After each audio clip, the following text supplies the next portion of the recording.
parlons de guérison, nous parlons de miracles, nous parlons de délivrance et de toutes ces choses, il est important de comprendre que la guérison est un processus, est une manifestation de l'amour divin.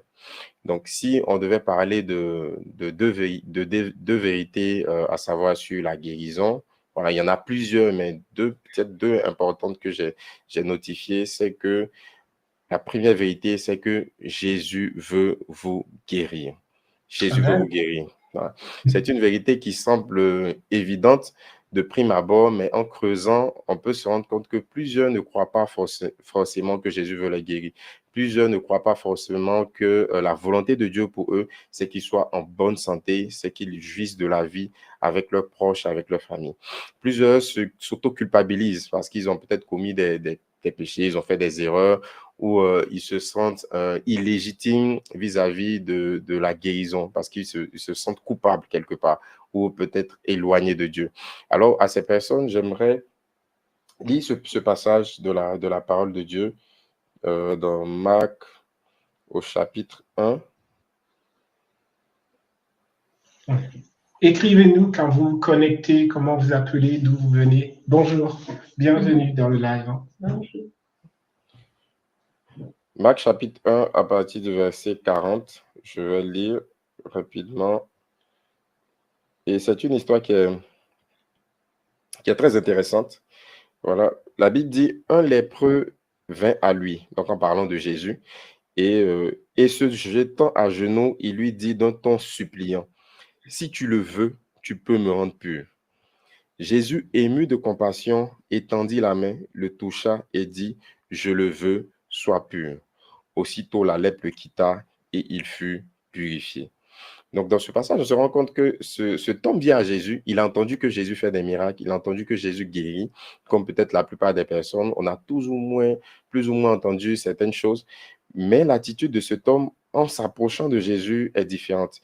Il vient vers Jésus, il se jette à genoux et il lui dit, « Si tu le veux, tu peux me rendre pur. » Donc, quelque part, cet homme se posait la question intérieurement de savoir, est-ce que c'est vraiment la volonté de Jésus de le guérir? Est-ce que Jésus se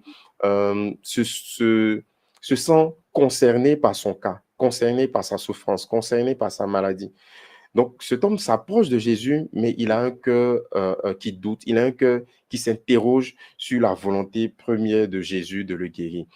Et j'aime trop la réaction de Jésus. La Bible dit au verset 41, Jésus ému de compassion. Donc, la compassion de Jésus s'est manifestée parce qu'il a compris que cet homme vient à lui, il a besoin de guérison, mais quelque part, il a peur. Quelque part, il se pose la question de savoir, c'est vrai il a entendu dire que Jésus guérit, c'est vrai que ça a marché pour les autres, mais est-ce que moi, ça marchera pour moi? Est-ce que mon cas sera aussi résolu par Jésus? Est-ce que moi aussi, je vais expérimenter un miracle? Donc, il vient vers lui et il se pose la question. Et il y a plusieurs personnes parfois qui s'approchent de Dieu, qui entendent parler de l'onction de guérison, des choses que Jésus fait, mais intérieurement, elles se disent, ce n'est pas pour moi, peut-être que Dieu ne veut pas, peut-être que Dieu me veut dans ma souffrance, peut-être que Dieu veut que je continue à lutter avec la maladie et tous ces inconvénients. J'aimerais dire à ces Bonsoir, personnes, Stéphanie. Excuse-moi. Shalom Bonsoir, Stéphanie, Stéphanie. voilà, Bienvenue dans le live. bienvenue, shalom à tous ceux qui se connectent. Voilà, alors j'aimerais dire à ces personnes que oui, Jésus se sent concerné par votre situation.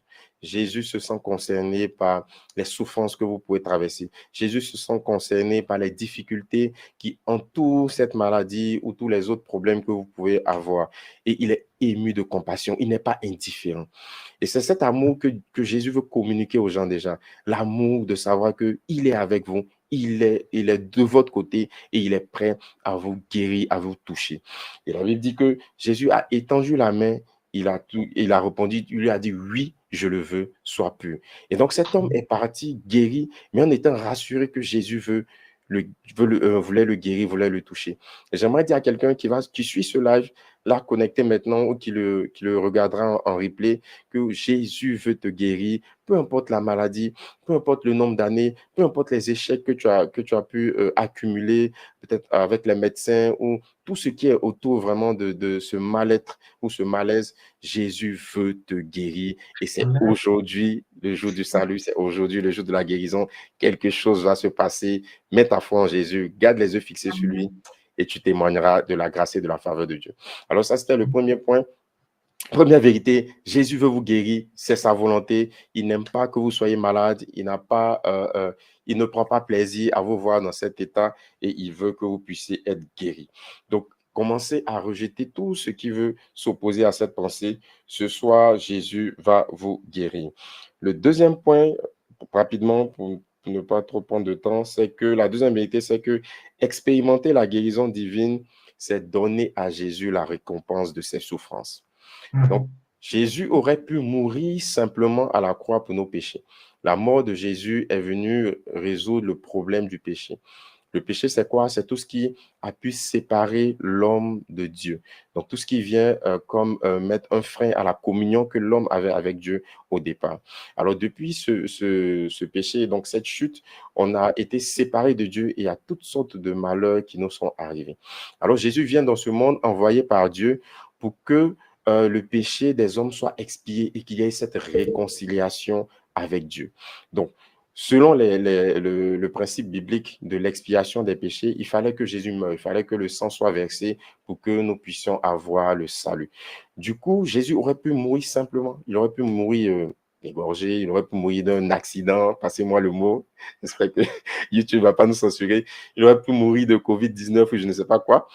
Mais en fait, Jésus, en plus de sa mort, il a été maltraité, il a été blessé, il a été flagellé. Et c'est ce que nous dit 1 Pierre 2, verset 24. Par ces meurtrissures, nous avons été guéris. Donc, expérimenter la guérison divine, c'est donner à Jésus la récompense de ses souffrances. C'est lui faire comprendre que Jésus n'est pas mort pour rien, il n'a pas souffert pour rien, il n'a pas été blessé pour rien, il n'a pas été humilié pour rien. C'était pour un but précis, pour que nous puissions expérimenter la guérison. Donc, lorsque je m'approche du Seigneur, je dis, Seigneur, je veux recevoir ma guérison, je veux être transformé, je veux être sauvé, renouvelé. Je m'attends à ce que quelque chose se passe. Et Jésus aussi est très heureux. Il est excité, si vous me passez l'expression, du fait de voir que des personnes croient en son action et lui, il reçoit la récompense de ses souffrances. Alors, j'aimerais que quelqu'un qui est connecté ce soir mette en commentaire « Jésus est blessé pour mon salut ». Voilà, Jésus a été meurtri pour ma guérison. Voilà, Jésus a été meurtri pour ma guérison. Est-ce que je peux voir ça en commentaire pour les personnes qui sont connectées? Jésus a été meurtri pour ma guérison. Alors, ça nous donne un droit légitime de nous attendre à quelque chose. Parce que c'est un cahier de charge. Le salut est un package. Et dans ce package, il y a le salut, il y a aussi la guérison, il y a aussi la délivrance. Et toutes ces choses sont disponibles ce soir et maintenant. Pour quelqu'un qui est connecté, la grâce et la faveur de Dieu te localisera où tu es. Voilà, si tu le crois, je vois un peu dans les commentaires des flammes de feu pour les personnes qui sont commentées, qui sont connectées, voilà, qui croient en ce que Jésus va faire quelque chose. Voilà. Soyez bénis au nom de Jésus. Tu veux ajouter quelque chose? Oui, alors.